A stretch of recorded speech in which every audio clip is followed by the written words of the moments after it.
आज हमारे घर में बरकत क्यों नहीं है? इसकी वजह क्या है? हमने कभी गौर किया? मेरा 2 बेटा 5 बेटा दिल्ली पंजाब कमाता है, 10 बीघा खेती का अनाज मेरे घर आता है, बरकत नहीं। पैसा किधर से आता किधर निकल जाए परेशान पता नहीं चलता है। घर में परेशानी अलग है, कभी वो बीमार कभी वो बीमार, कभी बच्चा बीमार कभी ये बीमार, कभी ये परेशानी कभी वो परेशानी। परेशानी खत्म होने का नाम नहीं ले रहा है, घर में रौनक नहीं। इसकी वजह क्या है जानते? अभी तो आलम ये हमारी माँ बहनें भी आई है। बच्चा 5 साल 6 साल का बच्चा है, 4 साल का रो रहा है, बच्चा खूब जिद पकड़ लिया तो मैं कह जी ए बुधवार बा ती अकल्ला मुड़ मोबाइल देखे जा दंगनी बुधवार दंगनी गाना लगा के गाना सुनती, बच्चा चुप भाई थी दिल के गाना लगा के मोबाइलों में, और सही में बच्चा चुप हो गया। बच्चा तो बच्चा होता है, वहां नाचे जी जो बच्चा नाचे, वो मोबाइलों में नाचे जी, बच्चों भी नाचे जी। मैं बोली बुधवार बाप देखो बुधवार देखो कमर हिलावे, बुधवार नाचे जी। तो किसी ने कहा कि आज बुधवार नाचे जी, कल तू नाचे। तो बच्चे को तालीम से आरास्ता करो। माँ बाप का मकाम क्या है ये कौन बताएगा? क्या कॉलेज में बताया जाता है माँ बाप का मकाम क्या है? यूनिवर्सिटी में बताया जाएगा? अरे ये मदरसों में बताया जाएगा। बच्चे को तालीम दो तो सही, कुरान तो पता क्या कहते हैं, बच्चों को पढ़ाओ तो सही। मैं तो ये कहता हूं कि अपने बच्चों को कुरान पढ़ाओ, तालीम से आरास्ता करो। अरे कम से कम आप जब मर जाओगे तो यही बच्चा कुरान पढ़कर दुआ तो कर देगा, दुआ तो कर देगा। इसलिए कि नेक औलाद छोड़कर जाना ये भी तो सदका जारिया है। अल्लाह के रसूल ने इरशाद फरमाया नेक औलाद छोड़कर जाना सदका जारिया है। नेक औलाद, माँ मर गई बाप मर गया, ये बेटा नमाजी है, मुत्तकी परहेजगार है, नेक है, कुरान की तिलावत करता है, ये नमाज पढ़ेगा, दुआ करेगा रब की बारगाह में कि अल्लाह मेरा बाप मर गया है, मेरी माँ मर गई, उसके गुनाह को माफ कर दे। अल्लाह उसके बाप के उसकी माँ के गुनाहों को माफ कर दे। औलाद को नेक बनाना होगा ना, इसके लिए नेक बनाना, तालीम देना होगी, इसके लिए पढ़ाना होगा। बाप खड़े होकर पेशाब कर रहा था, बेटा जवान बेटा दखिल की बोले वो आगे कर जाओ, बोली पेशाब, बोली ते देखे जाने पेशाब करिए, बोले वो खड़ा भाग मत पेशाब करो। मौली साहब इमाम साहब बोले जी खड़ा भाग पेशाब नहीं करना चाहिए। बोली ते मौली साहब चक्र मत रहो, साइंस तरक्की कर रही है, दुनिया कहाँ से कहाँ चलो गई, अते मौलवी एक चक्र में। बेटा बोली नहीं नहीं करो करो करो। बेटा घर आया, आंगन आया, सीढ़ी लगाया, और सीढ़ी लगा के पेशाब करी। तो बाप कहा कि क्या कर रहा है, मेरी नाक कटवाएगा। बोला यह हाथ तरक्की थी, हमारे बाप भाग खड़ा भाग पेशाब कर, मैं तोर बेटा सीढ़ी लगा के पेशाब करी, तरक्की है नहीं। बेकार जिंदगी को तू अपनी सवार ले, बेकार जिंदगी को तू अपनी सवार ले, तौबा का दर खुला है खुदा को पुकार ले, तौबा का दर खुला है खुदा को पुकार ले, खुदा को पुकार ले। और कुर्बान जाओ मेरे नौजवानों, माँ बाप की कदर करो, माँ बाप की इज्जत करो, माँ बाप की दुआएं लो, दुआएं, माँ बाप की दुआ मिल जाएगी, समझो जन्नत की हवा मिल गई। माँ बाप की दुआ जन्नत की हवा, माँ बाप राजी अल्लाह राजी। हर चीज तो मिल जाएगी बाजार में, लेकिन हर चीज तो मिल जाएगी बाजार में, लेकिन बाजार में, लेकिन माँ बाप से बढ़कर कोई दौलत न मिलेगी, माँ बाप से बढ़कर कोई दौलत न मिलेगी।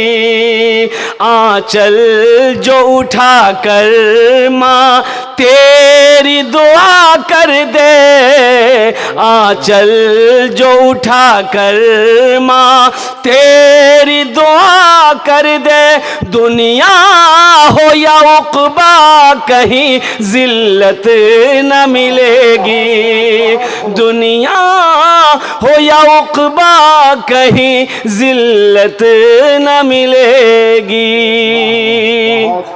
अल्लाह हमारे बच्चों को, नौजवानों को मौला अगर जाने अनजाने में अगर माँ बाप की बारगाह में अगर भूल कर लिया है, गलती कर लिया है, या अल्लाह हमारे बच्चों की गलतियों को माफ़ फरमा दे।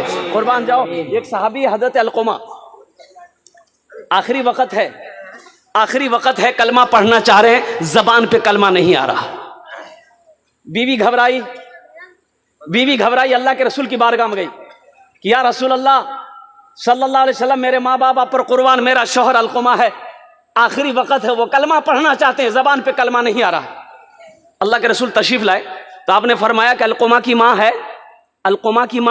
बोला हाँ है। बोला उनको बुलाओ। बुढ़िया आई तो अल्लाह के रसूल ने पूछा, ए ज़ईफ़ा, तेरा बेटा कैसा है? क्या या रसूल अल्लाह, 5 वक्त की नमाज बाप के पीछे पढ़ता है, रमजान के महीने के 30 रोजे रखता है, कुरान की तिलावत करता है। कहा कि मैं ये नहीं पूछ रहा हूं, मैं ये पूछ रहा हूं कि तेरे बेटे के तेरे साथ कैसा सलूक है। नौजवानों, ये मत याद रखना, कुर्बान जाओ, ये याद रखना, नमाज पढ़ लिए और माँ बाप राजी नहीं है, हाँ, क्या तेरी नमाज कबूल हो जाएगी? कभी तुमने सोचा? अल्लाह के रसूल पूछते हैं कि ज़ईफ़ा, मैं ये नहीं पूछ रहा हूं, मैं ये पूछ रहा हूं कि तेरे साथ तेरे बेटे का कैसा सलूक है। कहा या रसूलल्लाह, मैं नाराज हूं, मैं अलक़मा से नाराज हूं, इसलिए कि ये अपनी बीवी को मेरे ऊपर तरजीह देता है, मेरी बात नहीं मानता। अल्लाह के रसूल ने इरशाद फरमाया, ऐ ज़ईफ़ा, अपने बेटे को माफ़ कर दे। कहा कि या रसूल अल्लाह, नहीं, मैं माफ़ नहीं करूँगा। तो अल्लाह के रसूल ने इरशाद फरमाया कि लकड़ियाँ जमा करो, उसमें आग लगाओ, इसके बेटे अलक़मा को डाल दो। तो माँ होती है ना, भला कोई माँ अपने बेटे को जलने देगी? भाई जलने देगी? हमको अपने मात पिता पे, हमको अपने मात पिता पे आज बड़ा अभिमान है जिनके सर पे माँ की ममता, जग में बड़ा इंसान है, जग में बड़ा इंसान है। जो माँ की ममता ना समझे वो कितना नादान है जिनके सर पे माँ की ममता, जग में बड़ा इंसान है, जग में बड़ा इंसान है। पीते पीते दूध कभी चल में जब छुप जाते थे। उस पल को याद करो मेरे बच्चों, जब तुम छोटे थे, माँ की गोद में पखाना कर देते थे, पेशाब कर देते थे, माँ को नफगिन नहीं आती थी, अपने हाथों से साफ कर देते, बिस्तर पे पेशाब कर देते थे, और बिस्तर नहीं है, सूखा झड़ी का टाइम है, माँ पेशाब की जगह सो जाती थी, अपने आंचल बिछा के मुझे सूखे में सुलाती। पीते पीते दूध कभी चल में जब छुप जाते थे, खुद ठंडक में माँ सोती, गोदी में हम सो जाते थे, गोदी में हम सो जाते थे। माँ बोली मन भावन मेरा बेटा रूप समान है, जो माँ की ममता ना समझे वो कितना नादान है, वो कितना नादान है। इसमें से बहुत सारे लोग होंगे जिसकी माँ नहीं है, जिसका बाप नहीं है। नौजवानों, मेरे बच्चों, इस दौलत की कद्र करो। इस दौलत, जो माँ बाप आज जिंदा है तुम्हारे, इनकी कद्र करो। जानते हो, ये जब चली जाएगी ना, ये दौलत जब चली जाएगी तुम्हारी जिंदगी से ना, तो अफसोस करोगे, काश मेरी माँ जिंदा होती। अल्लाह के रसूल इरशाद फरमाते, काश मेरी माँ आमिना जिंदा होती। अल्लाह के रसूल की उम्र 7 साल थी, आपकी माँ इंतकाल कर गई। माँ के पेट में थे, बाप का इंतकाल हो गया। और जब माँ के साथ में 7 साल की उम्र में मदीना गए, मक्का से मदीना गए, मदीना से लौट रहे थे, मक्का और मदीना के दरमियान एक मकाम है, मकाम अबवा, वहीं पर माँ को बुखार आया, हजरत आमिना को बहुत शदीद बुखार आया। इतना ऐसा बुखार है कि बुखार उतरने का नाम नहीं, और बुखारी की हालत में उसका इंतकाल हो गया, उसी पहाड़ी पे इंतकाल हो गया। अल्लाह के रसूल की उम्र 7 साल। तो अल्लाह के रसूल इरशाद फरमाते, काश मेरी माँ आमिना जिंदा होती, मैं इशा की नमाज पढ़ रहा होता, सूरह फातिहा तिलावत कर रहा होता, मेरी माँ आमिना आवाज देती, बेटा मोहम्मद तो मैं नमाज तोड़कर मां के सामने खड़ा हो जाऊं। आज बाप का खांसी तुम्हें बुरी लगती है? बाप बूढ़ा बाप खांस दे तो बेटा कहता की खो खो खो करते रहिया हो ना, जा जा। मां अगर खांस दे तुम्हें बुरी लग जाती है। कुर्बान जाओ। एक बाप ने एक बेटे से कहे, बेटा कौन चिड़िया जी रे? तो बेटा बोली कौवा जी हो। फिर थोड़ा बाद, बेटा कौन चिड़िया जी रे? एक बार बोल नाम सुन लाने थे, कौवा जी हो। फिर थोड़ी बाद बाप बोला, बेटा कौन चिड़िया जी रे? तो दिमाग खराब है गलो, इतना नहीं बकवो हमें। तब बाप ने कहा कि बेटा ते जब छोटो चलाल नहीं, जब ते छोटो चलाल है ते हमरा से पूछे लगे बाबा की जी हो? तो हम कहले बेटा चिड़िया है। फिर पूछले बाबा की जी हो? हम चिड़िया है। ते 50 मरतबा पूछे लल ने बेटा, हमें कभी तुरा डांट लो नहीं, हम तुमको कभी नहीं डांटे। आज 2 बार मैंने पूछ लिया, तुमने मुझे डांट दिया। इसलिए नौजवानों, माँ बाप क्या है उनके दिलों से पूछो। जिनकी जिंदगी में माँ बाप है उनकी वो कदर कर रहा है, उनकी वो इज्जत कर रहा है। आज हमसे पूछो ना, मेरी माँ नहीं, आज मेरा बाप नहीं, काश मेरी माँ होती, उनको कितनी खुशी मिलती। खिदमत करने का मौका अल्लाह देता, बाप की मैं खिदमत करता, जन्नत का दरवाजा मेरे लिए खुलता। माँ बाप की खिदमत करोगे जन्नत कमा लो, जन्नत बना लो। माँ बाप की खिदमत से जन्नत बना लो। अल्लाह के रसूल ने इरशाद फरमाया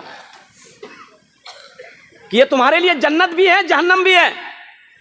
माँ बाप का मकाम क्या, हक क्या है? सहाबी ने पूछा कि रसूलुल्लाह सल्लल्लाहु अलैहि वसल्लम माँ बाप का हक क्या है मेरे ऊपर में? तो अल्लाह के रसूल ने इरशाद फरमाया ये तुम्हारे लिए जन्नत भी है, जहन्नम भी है।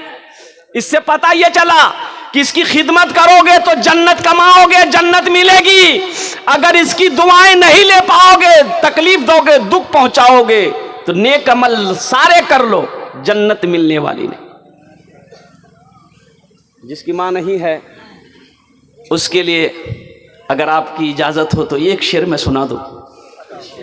उनके दिल से पूछो, मेरे दिल से पूछो, मत पूछो रातों को मैं भी कैसे कैसे सोता हूँ। जब जब माँ की याद सताए चुपके रोता हूँ, चुपके रोता हूँ। है दर माँ के चरणों में तन मन धन कुर्बान है। जो माँ की ममता ना समझे वो कितना नादान है, वो कितना नादान है।